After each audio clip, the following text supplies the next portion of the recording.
Okay, cool. And Hi, looks everyone. like we are live. Yay. Hi, Vera Faith. She's in the house, and I haven't seen anybody else yet, but that's okay.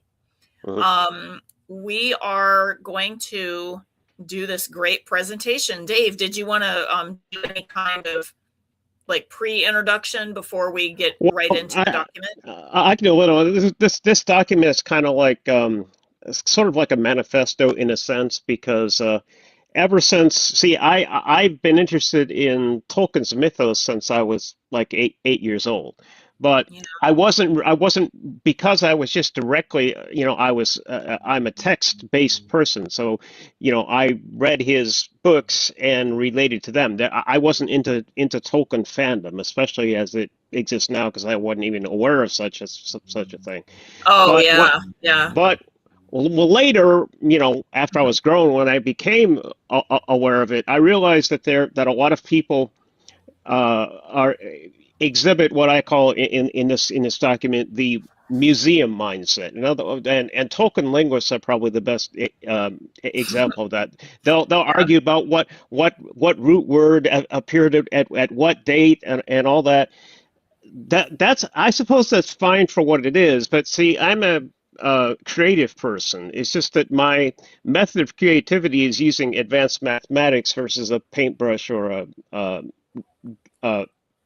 a guitar or whatever. In whatever people normally think of as a creative person, I use mathematics for that rather than paintbrush or a Well, guitar or whatever. actually, if we really want to think about it, mathematics is at the very essence of all creation. In other words, Right? Yeah. everything that Yeah. we Exactly. have in this realm is based on mathematics. And Robert Edward Grant is a really fairly famous polymath who talks about sacred mathematics. And he says that if there is something that that doesn't have mathematics involved, it's that we are not perceptive enough to understand what the mathematics are yet.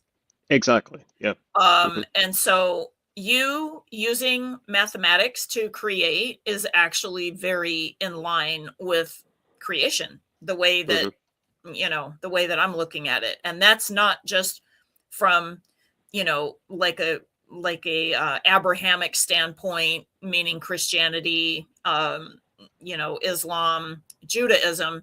It's not from, just a Greek standpoint. It's not just from, so all of the underlying, there's all of these, mysteries, if you will, that Hmm. have these types of things underlying. And so, yeah. And I actually think sacred mathematics is pretty rad, Hmm. sacred geometry, especially. Hmm. But I digress. We're gonna like get started here. Okay. Do you want me to start reading? Yeah, go ahead. Yeah, Okay. we're ready to go.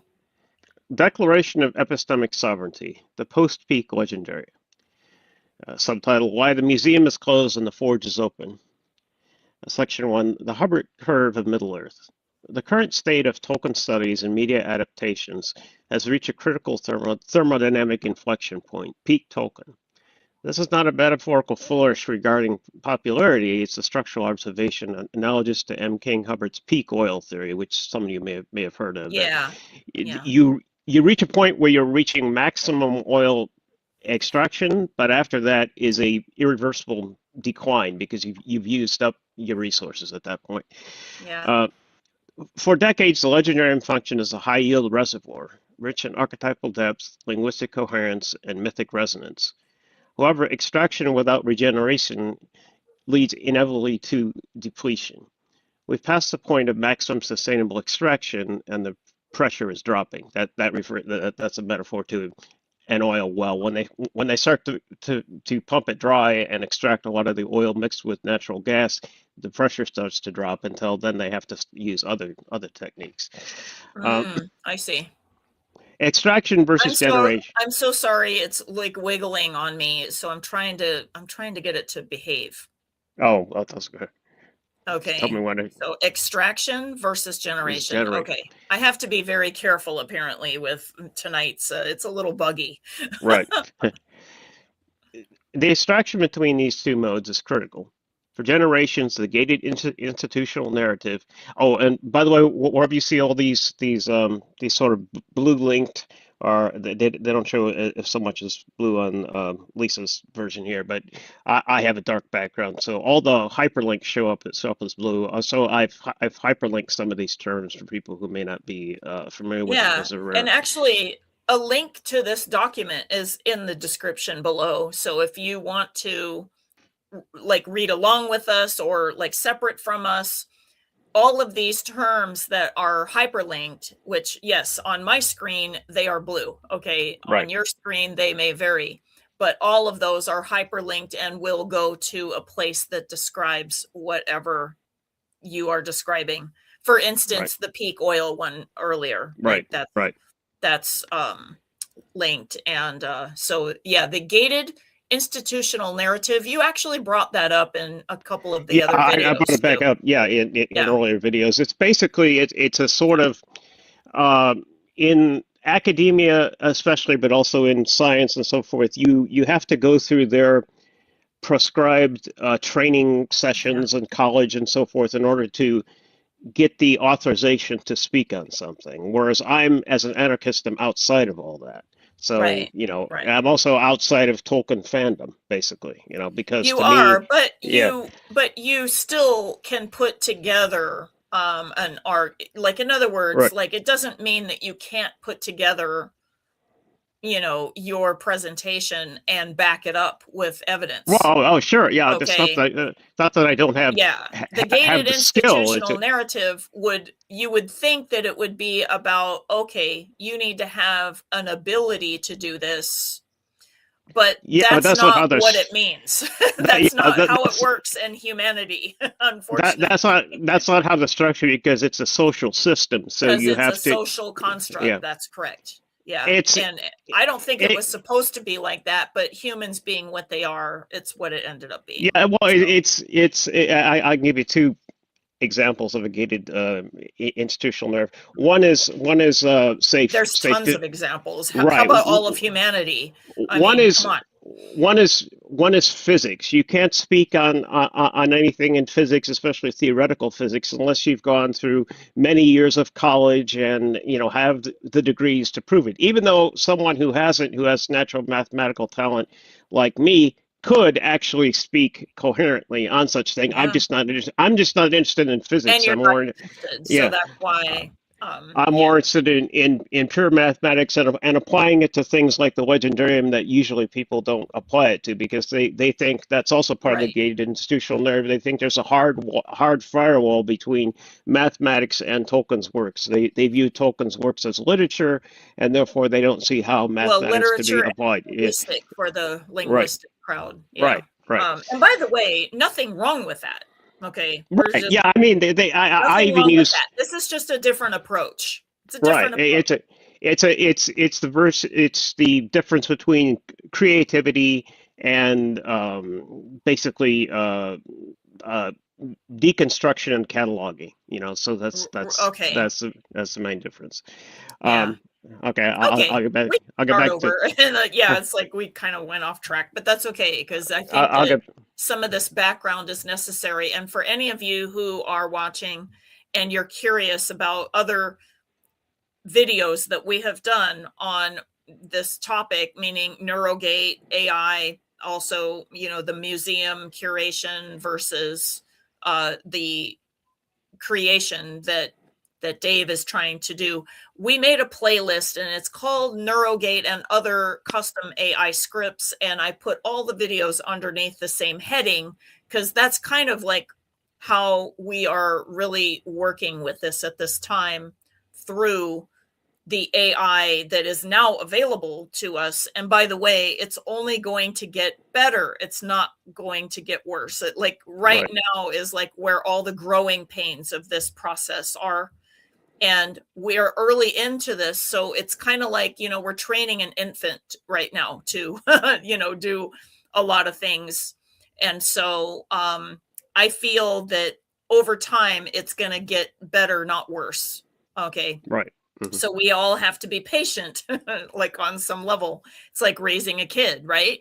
And so that's one of the things that I want to talk about, because there's a lot of people that are like, AI is terrible and all of this stuff. And I mean, yes, there are some uses that I have seen around that are not good. Okay. I definitely will also say that there is a whole lot of things that are not accurate. Okay. But it's learning from itself, like the system itself is learning because of other things. And humans are, we're kind of teaching it, right? Like everybody's using it. And by the way, if you think you're not teaching it, no. Every time you go online now, Google's got their AI going on, you go on X and Grok is going on. You got Gemini going on. You got, all of these systems you're teaching as you use everything. And part of that has been used in a predatory way, like where they're advertising and, other things there. And there's even way worse kinds of, things that could be happening with that.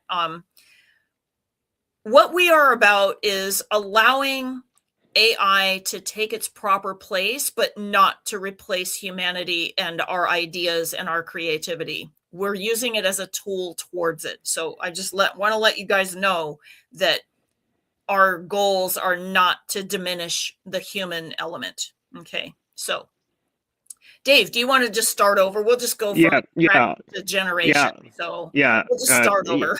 Extraction versus generation. The distinction between these two modes is critical. For generations, a gated institutional narrative comprising academic departments, corporate IP holders, and legacy media has operated as an extractive industry. Like hydraulic fracturing, these entities inject external pressure into the text to fracture its coherence and release commercially viable content. They inject socio-political frameworks, market-driven reinterpretations, and modern allegories to force flow where natural pressure has ceased. What that means is, like, if you think of Amazon Rings of Power, they put a lot of wokeness into it, because that's well, and they didn't even have to do that. That was definitely, and it was so obvious that it was created that way deliberately rather than inadvertently. Right. The derivative aspect was really that they went down to the character names and the place names and then just rewrote the entire story. Like, exactly. Yeah, it no longer had anything to do with Tolkien at that point, except for using the same names. There is no grounding in Tolkien whatsoever. It's literally they bought the rights for the names themselves and did whatever they wanted. The character Galadriel is nothing like the character in, like the story is nothing. I mean, so there's elements where you could say, oh, it's kind of like that.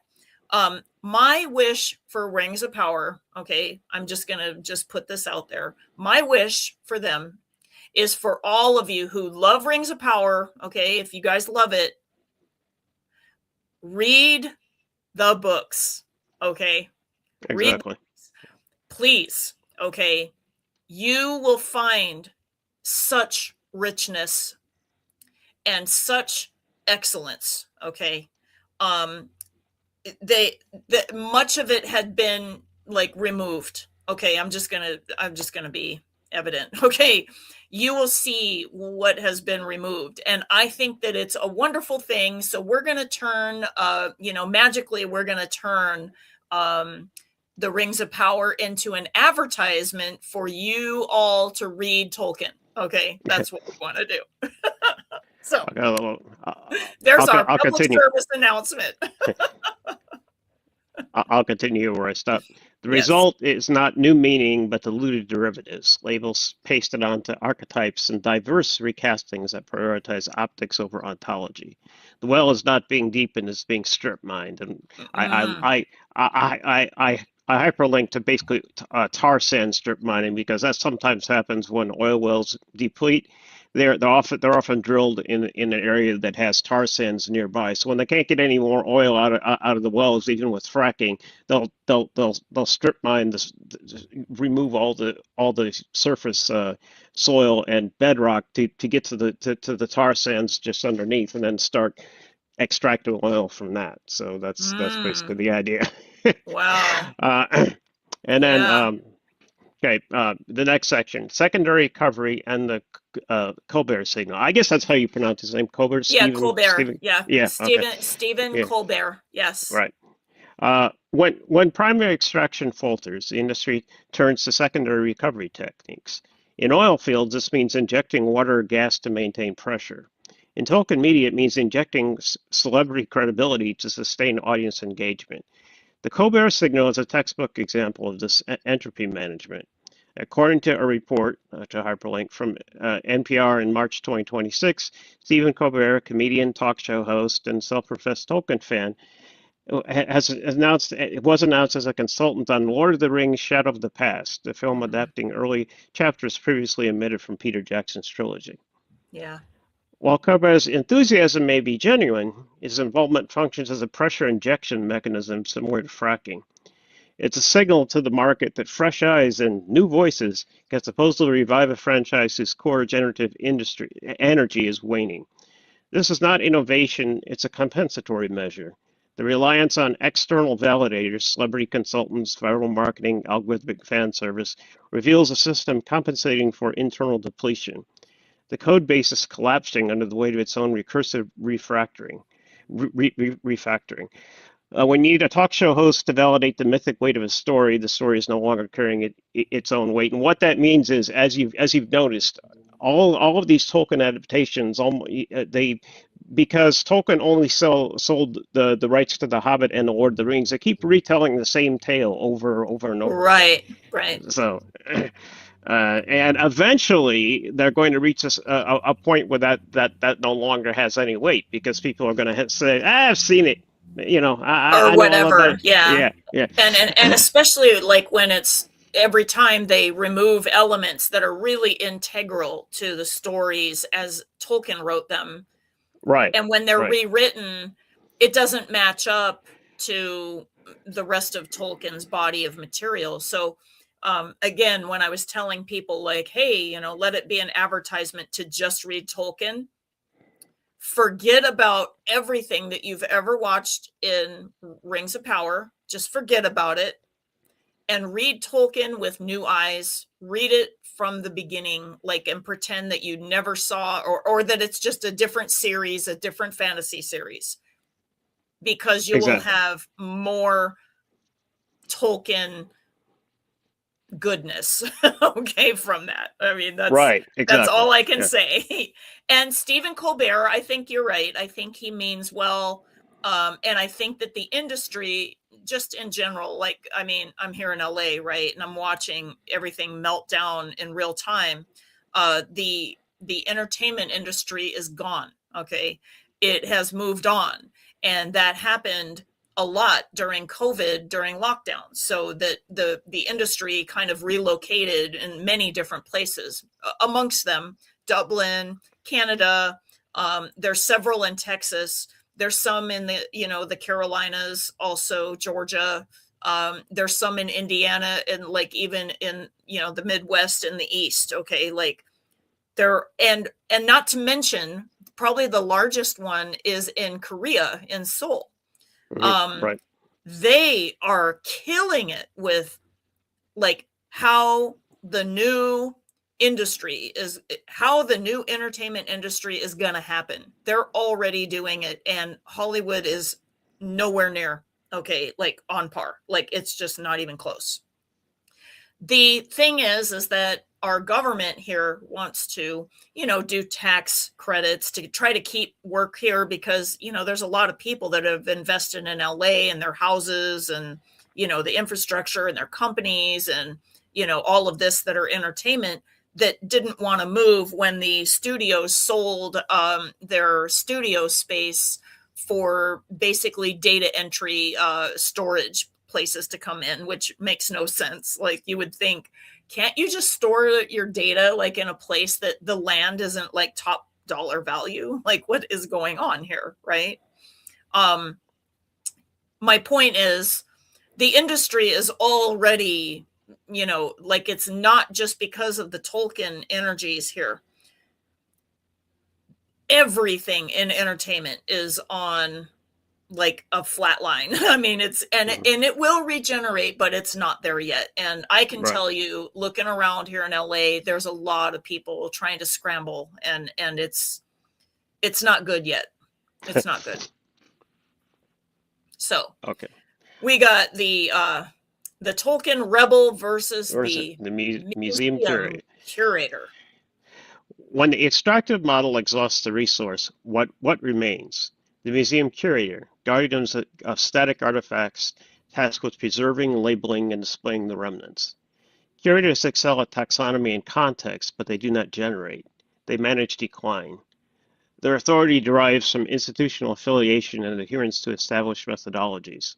In the post-peak landscape, the curator's role becomes increasingly ceremonial, polishing empty barrels while the forge grows cold. Enter the Tolkien Rebel. That's the me.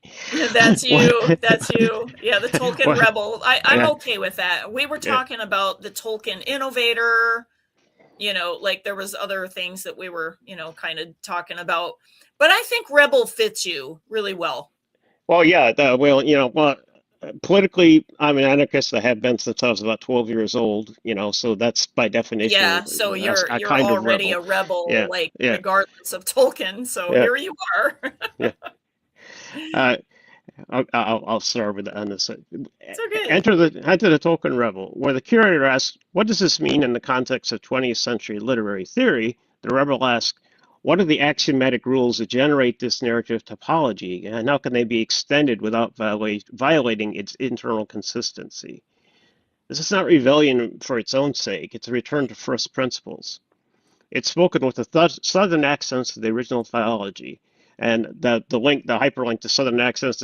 I'm a Tom Petty fan, so it goes to his southern accent song. Yeah. Oh, I see. Yeah. Okay. No, that's cool. And Tom Petty was, I think, I used to think, he's a rocker, he's a rock and roll guy. You know what?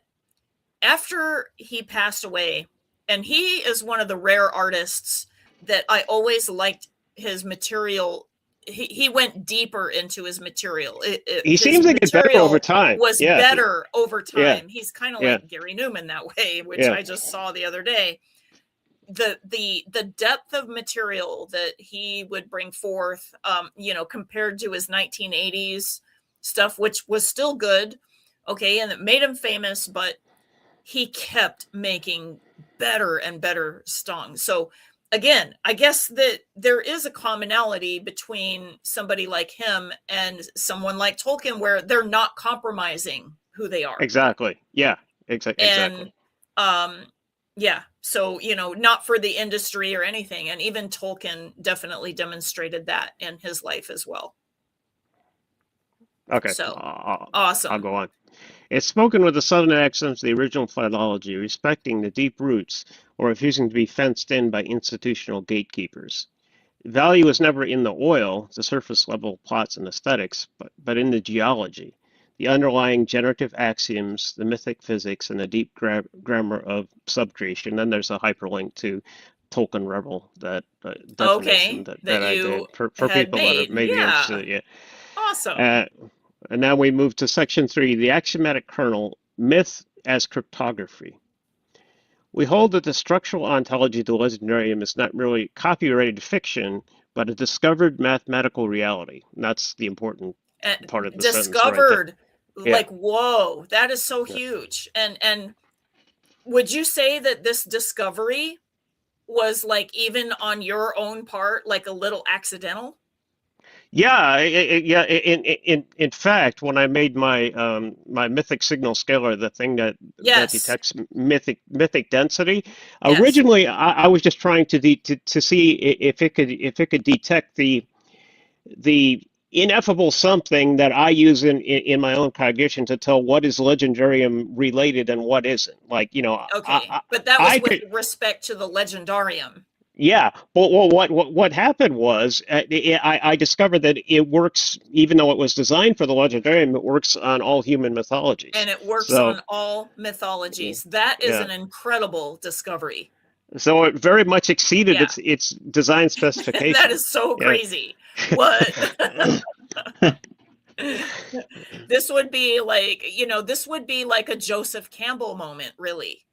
Yeah, basically. Yeah. You know, because think about the work that he did, like to bring, forth, like, I mean, Jung, and there was others, Hmm. okay, but I Right. think Joseph Campbell like really brought that whole thing to a really mass audience, and Right. Exactly. realized that myth, again, has like certain structures, etc. But like, you went further by figuring out through the use of AI the mathematical component, Right. and Right. your goal was to do it only for the Legendarium, but it turned out that it worked on all mythology. That's pretty Yeah, incredible. I which think was that's pretty incredible. that's one of the case where somebody's designing something for a specific purpose and then they find Mhm. out it works for everything related. That doesn't Yeah. happen very often. No, guess Usually not. what happens when you make any device and turn it on to something it wasn't designed for, it'll crash at some point. Hmm. But I Okay, I'm flicking back just to make sure that there's no comments yet. So there okay. isn't. So that's Okay. fine. Okay. By the way, if you guys are watching the replay, feel free to leave comments below. We will respond. Hopefully YouTube will let us know, because sometimes YouTube doesn't notify us that there's comments. So we will get to them if we are, if we discover them and find them. So we periodically go through our video catalog and read through to just make sure that we didn't miss anything. So just letting you guys know. Sometimes they don't let us know. Okay. Awesome. Okay, let's keep going. Okay. Tolkien did not invent Middle Earth ex nihilo. That means from nothing. From nothing. He Oh, okay. Yeah, he uncovered a coherent mythic topology, a system of relationships, transformations, and constraints that behaves with the consistency of natural law. This is the axiomatic kernel, the minimal set of generative rules from which the legendarium's complexity emerges. I view basically all mythologies and even cognition itself as emergent properties, which is an information theory slash higher math concept. But nevertheless, that's the whole lens from which I'm writing this entire article, just for people who may want to know where I'm coming from. Wow. And let's see, epistemic immunity. That means this is Epistemic immunity, yeah, correct? right, Okay. right, yeah. You cannot outlaw a topological transform. You cannot copyright a thermodynamic law. Legal frameworks govern expression, not structure. They protect specific textual instantiations, not the abstract patterns that generate them. By open sourcing the generative axioms, the deep grammar of mythic logic, we relocate the legendary from the domain of intellectual property to the domain of logic and code. Once a pattern is recognized as a formal system, it becomes immune to enclosure. It belongs to anyone who can comprehend and operate it. What this is about is most people are afraid of the Tolkien estate because if they write something and then try to get money for publishing it, the estate will come down on them. What I've done is derive the axioms from which Tolkien basically his world building blocks basically. So somebody could use these building blocks, which we're going to show you a little bit later, and write something that is what I call legendarium affine, that is very much legendarium like. And yet not infringe any copyright because it's not copying things directly. It's using the generative rules that built the entire system. So that's what this section is about. Well, but also we couldn't. Now, I will say that we would not be allowed legally to, you know, use the new construct, if you will, that would generate. We would not be able to put those into books and sell them. No way. No way. No, not but an individual person could run the They code could that I run came it up as with long as that was to not for profit. They to could do generate it. it It for, would probably be in the realm legally of fan fiction, but it would be a freaking lot yeah. better. Yeah, yes, because it would be guaranteed to be very close to the Legendarium's It would original keep within the style. structure. Yes. Right. And they could generate it themselves by giving it specific instance. Well, I went there even though Mhm. Tolkien never wrote about uh, tiger therians, of which I am one. Right. Right. He wrote about Beorn as a bear therian, but I want to make a tiger therian in my story, so please write it this way, and it would make it legendary mapping. In other words, very legendarium-like with a tiger therian in it. You know, so Wow. that's that's And the again, like I said, it would be like legally from the standpoint of like let's just say the Tolkien estate was like, "Oh my God, we got to shut this down. We can't have this." This would be like people writing fan fiction. exactly. Yeah. Okay, as long as it's not for profit, it's legal. Right. Yeah. Where we get into books that are written, like let's say that you decide to once this AI, and we're at the beginning of all of this, so we're not like at a place of like yet. Okay, the forge is not at high level yet. Yeah. Okay, but when it does, let's say that you would like to write a book on the underlying mathematics that created this, like in other words, with the help of AI, that it tells you from the ground up what the mathematics would be. Exactly. Yeah. You could write that book because it is not fiction, it's nonfiction. Right. Right. Yeah. That's the It's based. difference. That's a description of the system, basically, that Yes, but Tolkien was it's working with not it. Yeah. you are not storytelling at that point. But Right. the Right. stories that are generated from this cannot be profitable. We Right. cannot Right. do Yeah. that. So Yeah. that's That's their. I'm Yeah. just gonna make that really clear. Yeah. So because and by the way, I realize that as other people are now running the estate after Christopher's death, there might be some changes with what is happening, and definitely they're like they're making decisions that are more like for profit rather than for the integrity of the stories and stuff, unfortunately. But it's what happens. Okay, again, it's out of our control, but what you're doing is out of their control as well. In other words, Exactly. And nothing my. is preventing you from putting this together and creating this engine, as long as nobody is being charged, Right. or Right. nobody's Yeah. being like harmed with copyrights and all of those things. You're not. As long Right. as it's And not I. for profit, you're not. And by the way, we even make the AI available for anybody. So we're not making money even on the AI. Right. Right. Yeah. So yeah. That's the point. See, as an anarchist, my whole mode in this sense is to distribute my findings widely so that other people can use them to Yes. write a story they might like. Well, we're going Yeah. into, I mean, the Earth is, and you probably know this from your Salvia guides and everything, the Earth is going into a system where money and this weird, intellectual property ownership, I own land, I own, like, all of this kind of stuff that we go through in this dimension is kind of going to be going away. Like, so Right. you are actually much more in integrity with the new world that's coming in, like with this material, Right. because knowledge should be accessible for everybody, right?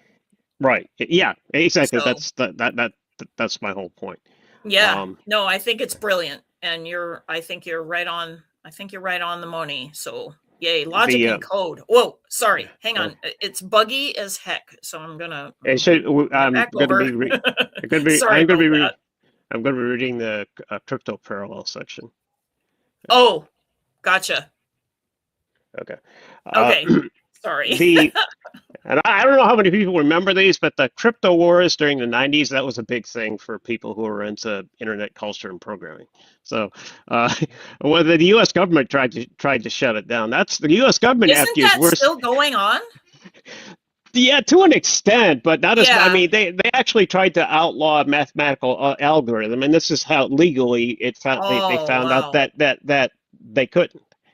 So Yeah. and that's what Oh that's no, that. I've even seen other things like where, for instance, like that they'll again, and it's like in the realm of this, but somebody will like, post a photo of them in like some unknown place, and Mhm. because of the way, and even if it's not marked, everything on the planet is kind of like, the land lines and all of the stuff, they can instantly line it up with, okay, here's the horizon, we know where you are. Right. Mhm. you, Right. you Yeah. know Yeah. um yeah, and then they go, oh wow, we can't, like we can't, do that or whatever, you know what I'm saying, Mhm. like it's Mhm. like, yes they can, yes they can. So you know Right. what, if you're trying to hide something, like don't even freaking post. Right. Exactly. Yeah. Well, no post equals no data, so nothing to make a comparison But from. yeah, but then Yeah. they can't be like all, like looked at or whatever. You see what I'm saying? Right. Like, do you Right. get where I'm going? Yeah. And I realize that there is kind of a thing about like our public life versus our private life. I really get that.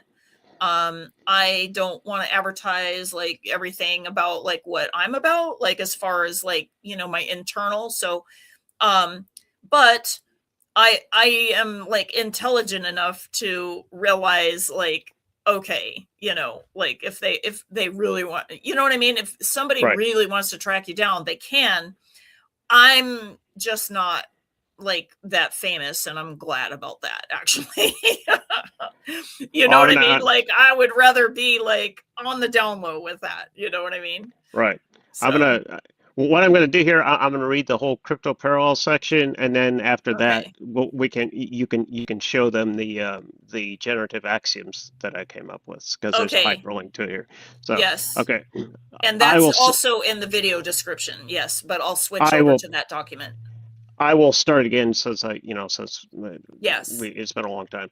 Uh, the crypto parallel. The historical crypto wars demonstrated that strong encryption, once mathematically defined, cannot be suppressed by jurisdictional fiat.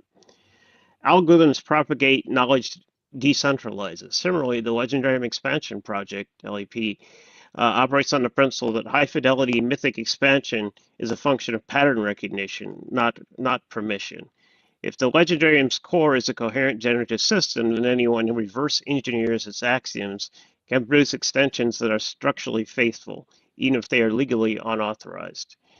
The LAP does not seek to replace Tolkien's text. It seeks to expose and operationalize their underlying engine. We're not fan fiction writers, we're mythic cryptographers. The source code belongs to the operators, those who can read, run, and refine it, not the owners who hold the copyright to a single compiled instance. This shift moves the power dynamic from ownership to competency. You cannot own gravity, and you cannot own the moral thermodynamics of a mythic system once it is understood. And then That's you can switch it. well put. Yeah, Okay, so here I'm going to line this up for when I get right, ready right. to switch out. Okay, so I'll remove this one for now. And what Lisa's going to show you next is a redacted version of the axioms of generation that I came up with. And the reason Okay. why they're redacted is because it took me a lot of personal effort to make this, and I don't want to give away the store. Right. I'll give away the code to people who are seriously interested and want to work with me, but I won't give it to just any Joe off the internet who says, "Yeah, man, that'd be cool." Okay, I'm gonna have to like upload that again. So I Okay. can't like keep the one over it anyway. Right, It's right. fine. I Okay. can still keep the tab open, but I'm going to have to switch the screen, which is fine. We can totally do this. Okay. Legendarium expansion protocol, which is LEP. Okay. And then I want to expand it so that it is more across the screen. Is it working, Dave? Yeah, it's working fine here. Yeah. Brilliant. Okay. And this, you can, I'm not going to read this because people can click on the link and read it themselves if they want to, but Lisa can just go, down it and show the people here. Legendarium expansion protocol, a Mythic generative grammar, redacted edition for the Way of Art as Lore video. So he has the purpose. Okay, so we've got the purpose going on here.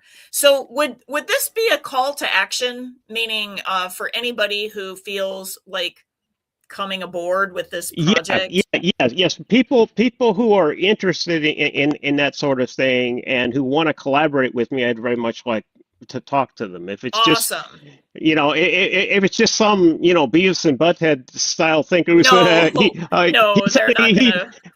Like he said, expand, As they fart. No, I'm kidding. Yeah. But what I'm saying is that, we might want to make like a call for action, like, because I didn't think about like actually doing that in the video description. So maybe this would be like, hey, we're seeking this, and maybe like actually put that into the video description so that we're like looking for somebody that understands our purpose and that can contribute in a way that, like that actually is like.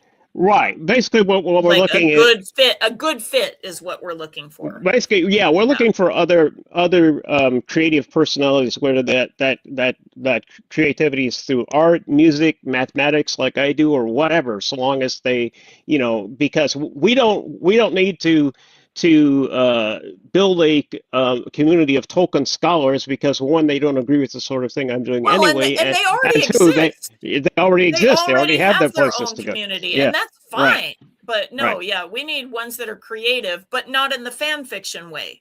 Right. Because that's a different kind of creation, and even the linguistic people have, the scholarly versus the creative people, but they did a different kind of creation. Yeah.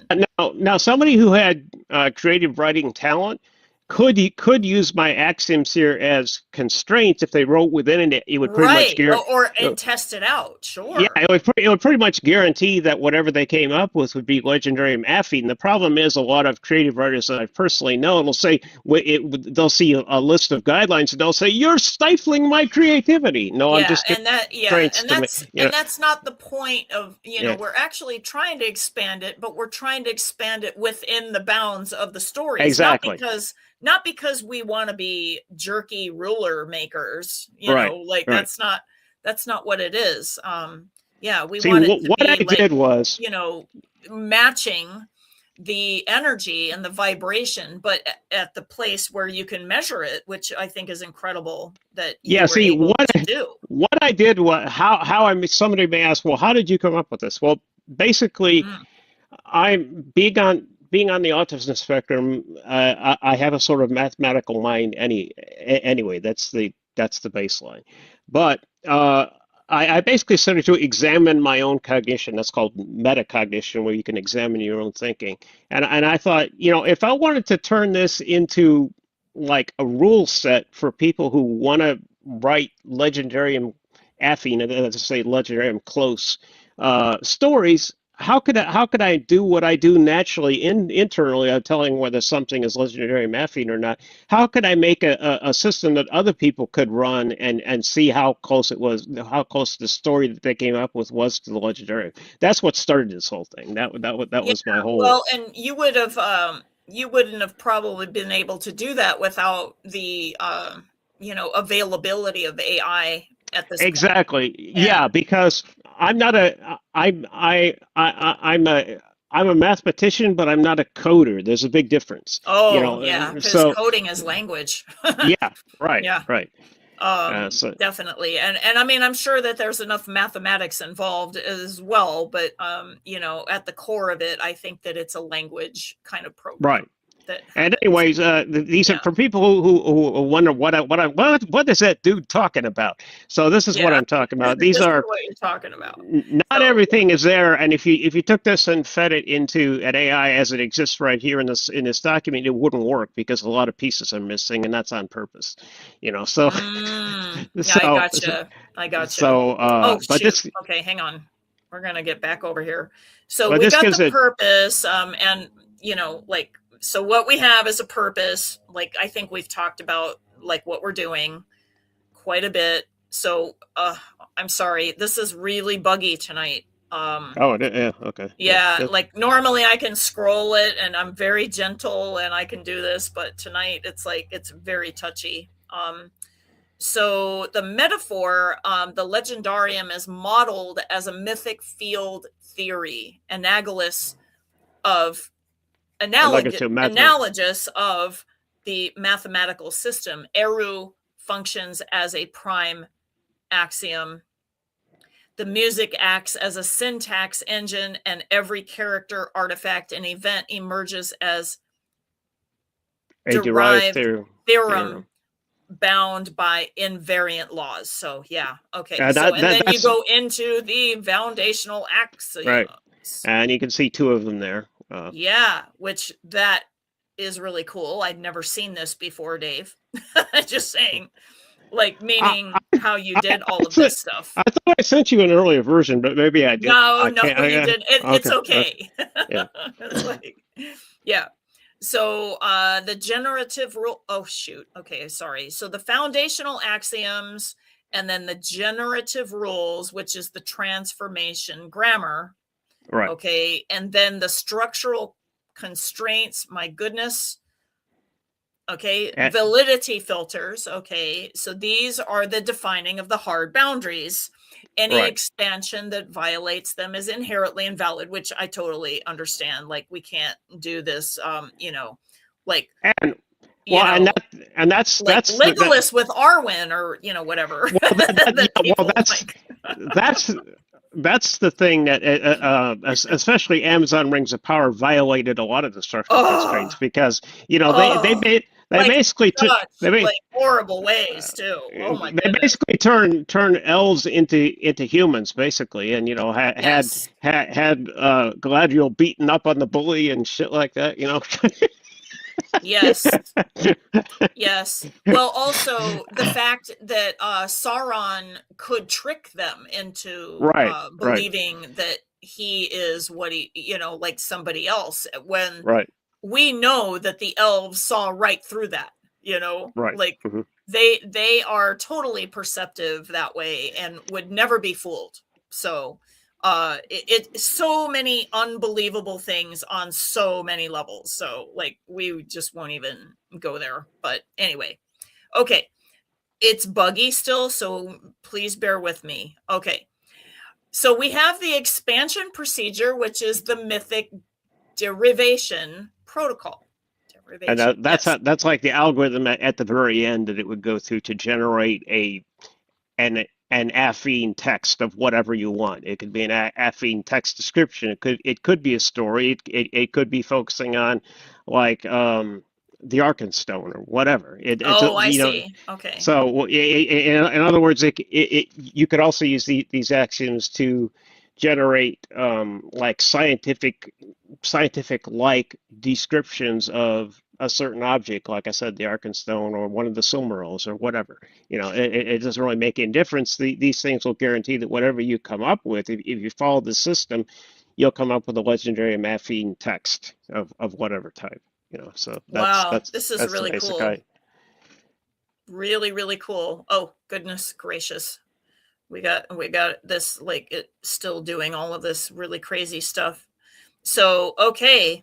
And this is just an example of, like, Right. what this does. So, you can just see for yourself. As you use NeuroGate and is the other AI up and running yet, or is this just all NeuroGate still? Oh well, this one I haven't actually created Oh, yet because I wanted to okay. announce Okay, it you're here still first. testing it out. Okay, Yeah, gotcha. a lot of the things, but behind NeuroGate, I had to create first because how can you detect something if you have no rules for detection? So that's what I did. Then what you can do is once you have these rules, then you can turn it in the other direction and generate things. So Okay. you use it to detect, or you can use it to generate. Well, and the advantage of that is you can also have it generate something, run it back through the detection NeuroGate and see if what you've written is actually legendary matheme or not. So Oh, that's wow. it. It could check work too to see if Wow. it's a appropriate as far as being legendarium like. So yeah, that's Awesome. that, that's the idea. Awesome. So we Uh, switched back to where we were in the prior document. right. So we are now at the section 4, all Yeah. that will That way the exist left is is us. us. Yeah. Yeah. Wow. That's a bold statement, Yeah. Well, but yeah. but That is it my way of thinking. it's potentially true though. I Yeah. mean, unless something happens, Right. it's potentially true. So, Okay, I'll start reading. Commercial interest in peak Tolkien follows a predictable trajectory: hype, saturation, fatigue, and late last abandonment. As institutions tire of managing decline and corporations pivot to the next extractable IP, the surface level noise will fade. The labels will peel off. The celebrity consultants will move on.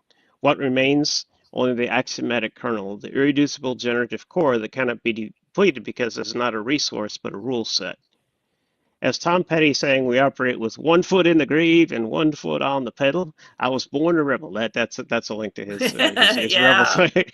Yeah. uh, the the grave is the exhausted reservoir of the gated institutional narrative, the strip mine well that requires compensatory pressure injections just to maintain flow. But our other foot is on the pedal of the forge. We're intercepting a raw mythic transponder while the institution is still trying to figure out how to monetize the static. And this is a section from the AI movie.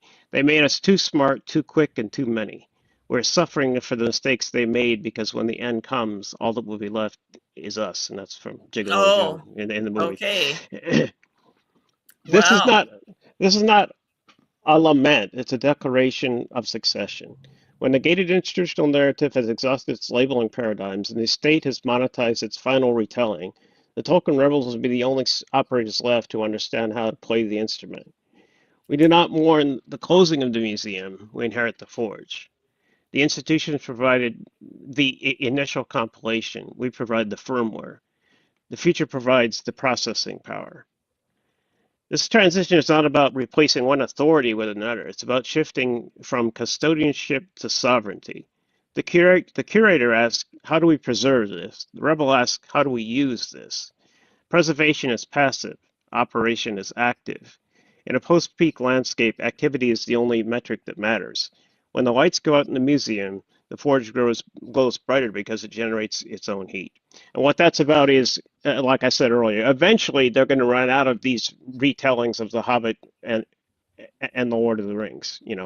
I Uh, had a complete flashback when you were yeah, reading about that, of Rush 2112. yeah, right, yeah, Okay, do you yeah, remember how the authoritarians that were in charge like made it illegal to have a guitar? exactly, And then there yeah, was a yeah, guitar that was found, and right, he's like, "What is this thing that I yeah, found?" And then like they were like, "You yeah, can't play that." yeah. You know what I Yes, we know mean? it's nothing, another toy that helped destroy the elder race of man. Forget your silly whim; it doesn't fit the plan. Yeah, exactly. Yeah. Exactly. Exactly. I totally was getting a download of that like in my mind while you were reading that. And that, so what it is that there's going to definitely be some people who are not in favor of not only the stories but of the forge. Right. Yeah, There's yeah, going to be some people that are going to be freaked out because it doesn't fit the plan. yeah. Yes, exactly. That's actually in the very last section, but I'll get to that because Okay. we're we're, Wow. we're only we're only two, we're all getting near the end here. Okay. Five, the operational directive. We hereby declare independence from the museum model of token engagement. Our mandate is threefold, designed to ensure the continuity of the Mythic system beyond the lifespan of its commercial exploitation. One, derive. Reverse engineer the generative axioms of the legendariums through rigorous bottom-up analysis. I already did that. You saw Yes. an example of it. Treat the text not as literary artifacts, but as datasets encoding a Mythic operating system. We're looking for the recursion, the constraints, and the invariant truths. Two, refine. Stress test these axioms against edge cases, paradoxes, and extensions. Where the source material is silent or ambiguous, apply principles of internal consistency, thermodynamic integrity, and mythic resonance to generate faithful continuations. We do not guess, we calculate. And that's what this whole thing is about. Um, Three, open I source. apologize. Hang on. Let me get Oh, okay. there. There we go. Open Okay. source. Open source. Publish our findings, tools, and extensions under permissive frameworks that prioritize accessibility and collaborative refinement. The goal is not to create a new gated narrative, but to lower the barrier to high fidelity mythic operators. And we do not need the sacred honey, the commodified, branded, pre-digested product sold by the estate. We have the formula for the bee, the generative rules that produce the honey in the Wow. first place. Wow. This Damn. is not this is not a rejection of Tolkien's work. It's the highest form of fidelity. To treat the Legendarium as a living system is to honor its subcreative intent. To treat it as a dead artifact is to betray it. And And if we you already had the Tolkien quote in a different video that right, you used to yeah, back that up. Yeah. yeah, which is letter 131, I believe, where he said Yeah. other it's the other minds Letter and hands. 131. That's right. Yeah, Yeah. yeah, famous quote. Yeah. Letters of J.R.R. Tolkien. Yeah. The forge is open. We invite operators, cryptographers, mythic engineers, and sovereign analysts to join the Legendarium expansion project. Bring your cognitive tools, your pattern recognition algorithms, your willingness to engage with the raw, unfenced realities of the mythic system. Drink the hard water, the unfiltered, unlabeled, generative substrate of Middle Earth. The museum is closed for renovation. The forge is now in session. And the hard water goes to a link of let's see The which Silver one is Chair it? song. Yeah, that's Yeah. it. Yeah. Yeah. The Tomorrow. Yeah, Yeah. That was yeah, such a yeah, big yeah, hit for yeah, them. Yeah. yeah. And Yeah. here's the final section 6, the epistemic filter, the architecture of the tower. We anticipate the institutional friction. The curators and the custodians of the gated narrative will look upon our generative models and see only a disruption of their categorical taxonomy. They will view our structural expansions as a muddle of old stones dismantled from their proper historical context, and they will demand that we restore the old house. Well, we're not restoring the old house. We're constructing the simulated framework required to observe the primary reality. For those who possess the internal structural tolerance to handle the ascent, those who can parse the high fidelity signal from the institutional noise, the operational blueprint has always been hidden in plain sight. And this is a quote from Tolkien himself. Oh, okay. I'm going to get to it. I apologize. It's at the very end. Okay. Okay. A man inherited a field in which there was accumulation of old stone, part of an older hall. Of the old stone, some had already been used in building the house in which he actually lived, not far from the old house of his fathers. Of the rest he took some and built a tower. But his friends, coming, perceived at once, without troubling to climb the steps, that these stones had formerly belonged to a more ancient building. So they pushed the tower over, with no little labor, in order to look for hidden carvings and inscriptions, or to discover whence the man's distant forebears had obtained the building material. Some, suspecting a deposit of coal under the soil, began to dig for it, and forgot even the stones. They all said, "This tower is most interesting." But they also said, after pushing it over, "What a muddle it is in!" And even the man's own descendants, who might have been expected to consider what he had been about, were heard to murmur, "He was such an odd fellow. Imagine using these old stones to build a nonsensical tower. Why did he not restore the old house? He had no sense of proportion, for from the top of that tower the man had been able to look out upon the sea." And then Wow. and I give the reference where that's from, and the last my So that my was concluding that said was one of his non-legendarium writings, but right, yeah. really poignant. Wow. And then the concluding sentence: epistemic sovereignty is not claimed as operated. In other words, it's the action. It's about doing. It's the creative endeavor. That's what I'm about. So Awesome. I think that that's really plain to see now. And so, yeah, oh yeah, we have more of these articles down here, like all of these things that right. you've been writing lately. So I think we're gonna exit out of that. So she was back. She says, ha ha, and then says, that was amusing, Beavis and Butthead. But so basically, and I mean, this call for whoever this very special individual, or maybe individuals, but wow, I don't even know how many people would have this particular, Well, like it's basically whoever wants to the collaborate skill in a set, creative. and the desire too. I mean, this is going to be a really interesting Yeah, I search mean and recipe that is going to be happening here. they wouldn't have to mirror my talents, because my talents, I came up with it in a very unusual manner. I'm Yeah. self-taught on most of this stuff, but for whoever's interested and wants to do Yeah, they don't have to be something self-taught. creative, Yeah. right? But whoever wants to do something creative is what I'm putting out the call for, not not a museum curator, because they already have their own places and Well, and they things to already go. have a job, Right, apparently, like right, even whether it's paid or not. right.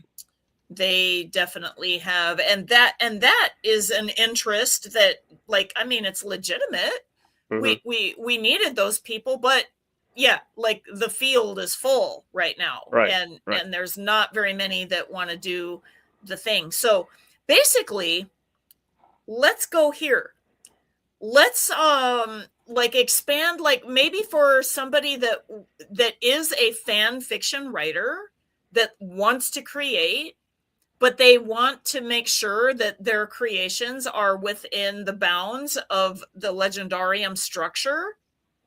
That would be probably even more ideal in a way Exactly. Right. than Exactly. the ones that are like, Tolkien didn't say that, Tolkien this, Tolkien that, Right. and like Right. catalog, right?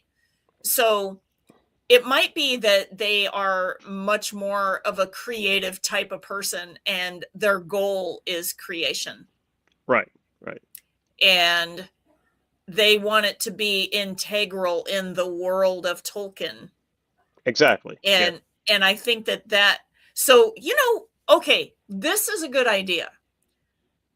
Maybe what we can do is even look at some existing fan fiction, and I'm not talking about Rings of Power because that one failed. We already tested that one.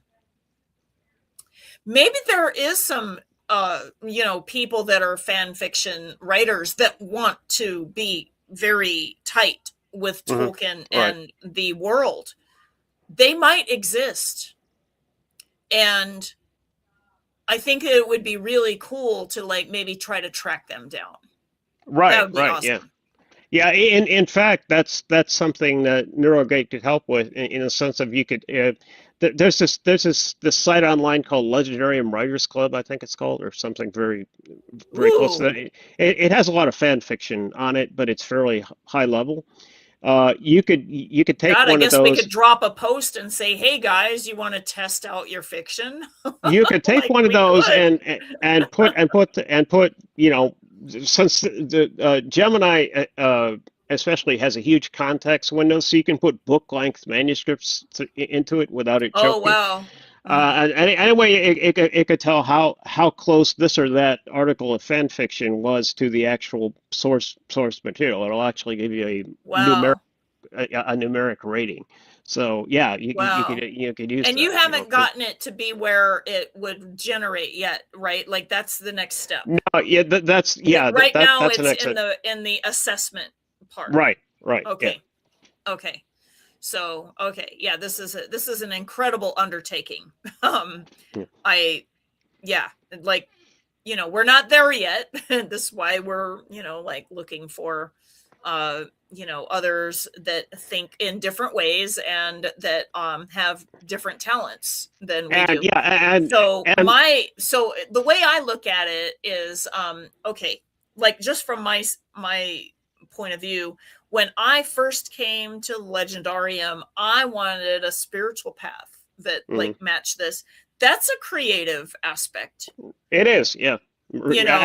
As you remember, we had to go through, we went through about 20 years of crazy. Okay, definitely. We didn't have AI helping, that's for sure. And we get different kind of flack nowadays. I think that back then the flack was, you are you're not Catholic, so you can't do that. Exactly. You're not Tolkien, and in his society and in his literature, so you can't do that. You're not, and so then we also had people that were, like, well, Gerald Gardner and they said that you can't do that, and we're like, wait, what does he have to do with this, right? Yeah, exactly. The people that actually took the terminology from Tolkien, come on. So and that's in a few instances, not everything, but there was definitely, when they were creating calendars and other things. And by the way, anybody that doesn't know about this, the eightfold calendar of the year that Wicca and other, they use. And by the way, it's a good calendar to use because it definitely marks the 8, stations of the year. And I think they do a great job of that, but they had to combine and this is loose, okay, because there's all kinds of tribes, but they had to combine the cross quarters ones that the Celtic and Irish people used, okay, along with the ones from the Norse and the Teutonic tribes that were using the equinoxes and the solstices. So and then it just fit like exactly, right? They did not use the eightfold calendar. So, people that are be like, my ancestors, hundreds of years ago used the eightfold calendar. Probably not. They probably used ones that were based on what the eightfold calendar became. So anyway, I'm talking about the calendar because the calendar is one of the things that we worked on really hard with this path over the last 20 years. And I think that we've made a lot of progress on that. Also with you reworking the calendar about 4 years ago, Dave, at this point, where we were using the Encyclopedia of Arda, and now you even like tightened that down a lot more so that we would have more, if you will, flow. By the way, on the note of the calendar, happy dark moon of youth. That's today. Literally, I have it on my calendar. I had to post it before today's video. So we are going into where the moon disappears for about 3 days. Okay. And it'll pop out again, and we'll be posting on Sunday morning, probably, maybe Saturday night. I'm not sure. We'll take a look and see when the moon will appear again. And that will be the Queron Virese. Okay. So Valima Moran Virese. Happy dark moon of youth. We got that going on. So, and this moon is for Tulkas because we figured out like he really does represent a very spring like energy, and also the youth energy. He is the youngest of the Valar, so we felt that this was a really perfect match. And also his spouse is Nessa, who dances on the grass, and she's next month, so it fit really well together. I know that Il Salunte Valion had some different calendar moments, like where they did some different assignments. We just thought basically assign some of the Valar differently, basically. Mm-hmm. So that's really the And only they're main difference. valid. Yeah. They're totally valid. I never claimed to be the, authority in, Tolkien's Valar with the calendar, like, because he never did that. Like, that is something that we created.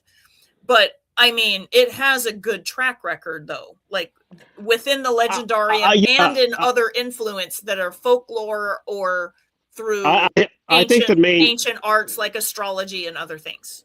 I think that some of the differences, at least as I remember from talking to you, you did some of the ones based on astrological assignments, Yes. and so whereas Yeah, I don't, where that's not my thing. So my thing of was course. shamanic But we only resonance, used the basically. Yeah. astrology as a secondary. Like, we Hmm. didn't use Right. that primarily. We did Legendarium first. Right. Well, First, that's first, why first.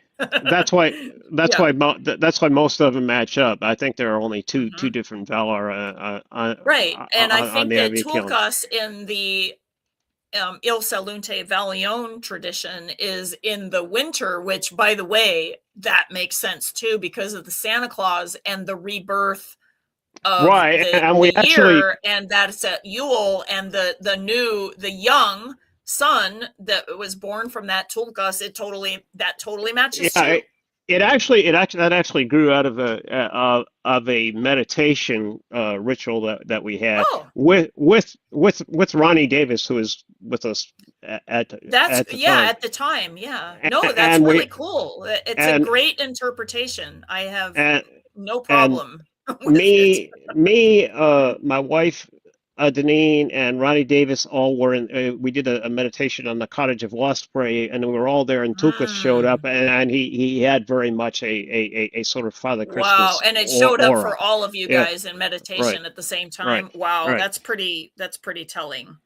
Um, yeah. So I still like, that the ring array month, the cold, Hmm. frosty, like, recognizing the dark one's energy at that time of the year, because we want to freeze it out, like, Hmm. and all of that stuff, and we need to, like, keep on our toes about, like, what that energy looks like so that we don't forget. And also, uh in the following month with the new fire, the rebirth, Hmm. I like Iole there because of the fire and the smithing and the underground, and, like, in the winter everything is busy Hmm. underground. So I think that they both work. Also, astrologically, Capricorn and the work and the minerals and the earth, it really matches that time of the year for Iole the Smith. So Right. that's Hmm. another reason that I liked it that way when I was putting the calendar together. And again, it's not wrong.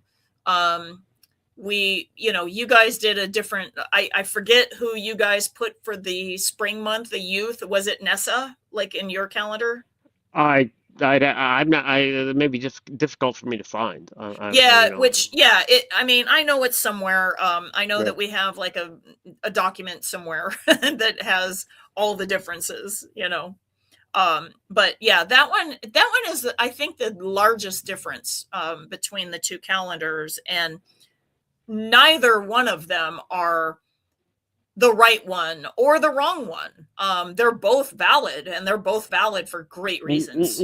We also were somewhat less extensive than you were. Like you had different Maya linked to different holidays Yeah. and so forth. We didn't go to that degree because we were just Well, and mainly only interested on the full recently moons. did we Yeah. actually even do you know Undomiel and yeah, and Right. Luthien, like, in the Right. Venus presentation, Right. because Right. that showed up to me. It was like, we need to honor this time period when Venus is retrograde so Right. that we Hmm. can, mark these times of, because Venus retrograde is a hard time. Okay, so Right. it's a good time to really reignite that hope and the fading light, on that Right. side, and then having the light come out on the morning side.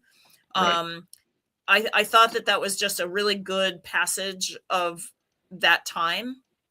And I felt, that it was I'm going to do it again. Like when Venus goes retrograde, we're going to do those rituals again. Mm-hmm. Definitely. Whether you guys are with me or not, I'm going to be doing them, because I think that it really helped, solidify the, because in the ancient times, okay, so outside of the Legendarium, the ancient times, the Venus retrograde cycle, particularly when Venus became invisible and therefore, if you will, in the underworld for 8 days before she popped out on the morning side. Okay. It has been traditionally known that the forces that be, if you will, are not nice at that time. So even in Western astrology, Venus is the let's get along planet. Okay. And when she's in the evening sky, even more so of the let's get along, let's do things nice way. Right. Mm-hmm. And in Mesoamerican culture, Venus is actually Quetzalcoatl, a war god. Mm-hmm. Isn't that interesting? So we think of Venus as being like a feminine, all of this stuff, but the commonality is that when Quetzalcoatl wasn't visible in the sky and in the underworld, people thought that they could get away with stuff. So they did really nasty things and felt like that they would get away with it. But then when he came out in the morning sky, total war. Mm-hmm. Total war. Right. Went like right after those people. Okay. And even in the Western tradition, okay, Venus in the morning sky has an edge to her. Right. She is not the compliant, all of that. No, she is very pointed. She wants this. She like it's very different than the Venus that's like, let's all get along. Mm-hmm. You know what I mean? So I felt by doing these with the Legendarium and having Arwen being the star of hope, Undomiel, and then also the rising of Luthien, the morning star. I felt that was a really good ritual to kind of like just smooth that light along that path for that 8 days, particularly when it's in the underworld, to keep things a little more smooth so that we're honoring that light and then keeping that hope and then knowing that things can go wrong and just keeping up on our, that we're like watching, right? And keeping up on, they're not going to sneak up on us. In other words, we're not going to be like just like sitting ducks for any kind of shenanigans. Like we'll be having our eyes open and going, yeah, like we know that Venus is under the ground. Like, and in the Legendarium, that even though Venus is represented by also, Arwen and also Luthien, it is also represented like literally as Erendiel, who's shining a Silmaril, okay, with his wife and Vindalot, the boat and everything. So, I mean, again, the Silmaril, like by itself, is such a strong power of like the light that comes from the combination of the lights when it was created. Okay. It has both of the qualities of the sun and the moon in it. And out of all the stars, that's the only one, right? Because it's like a Silmaril. Okay. I think that's pretty incredible. And we want to honor that. And I just thought that was a really good way to do that. So, even though this is like a new kind of unfoldment, I think it's going to be a good one to do that every Venus retrograde. Right. Yeah. So anyway, we are like a little off topic right now. I wanted to see if there was anybody else, and it looks like only Vera Faith is here. And so I guess that we can end the transmission, but I guess we need to make like a really like good call to action. So I think what I'm going to do, Dave, if you don't mind, I'm going to change the video description to actually put a call of action Oh, that's fine. Yeah. Like, Okay. Yeah, hey, that's we are good. seeking people that are, this kind of thing. So Hmm. I would like to update the video description. And then of Right. Right. course, our patrons or anybody else that's watching. And by the way, some of you have gotten your presents, okay, from us. The ones that are paying patrons, they got their elven inside that Luthien made the art. It's really cool. I'm like, oh man, I gotta become a patron and get me some of that. Right? Very good. Anyway, we will let you guys all go. It's been a wonderful evening. Happy again, dark moon of youth, and honor Tulkas tonight. And we want you to laugh and enjoy yourself and shake off like all the tension, because there's a lot of tension right now in the world. Okay, there's a lot. So the more that you can shake it off and just like say, you know what, it's going to be better, the better off the world will be. So with that, we're going to let you get going. Have a Bye, wonderful everyone. evening, everybody. Bye, everyone. Bye.